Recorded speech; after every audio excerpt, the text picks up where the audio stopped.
because I'm not a Niner fan, where did the term "bang bang" come from?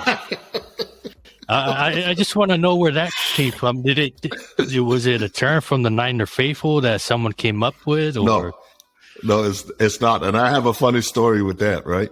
Because I don't follow the rap game too much, right? But we have a popular rapper in San Francisco. His name is E40, right? And E40 wrote that song, Bang Bang Niner Gang, right? So I was honestly, one of our private clubs, I was there just getting food, I think it was before the game. I was getting food. And this black guy was getting food right next to me. It's like a buffet thing and he keeps looking at me and I'm looking at him and, he goes like that and I went like this, right? And then I came back out of that private club and we sat in the same seats and I got introduced to him, right, as E40. And I'm thinking, okay, E40, he must be, and there's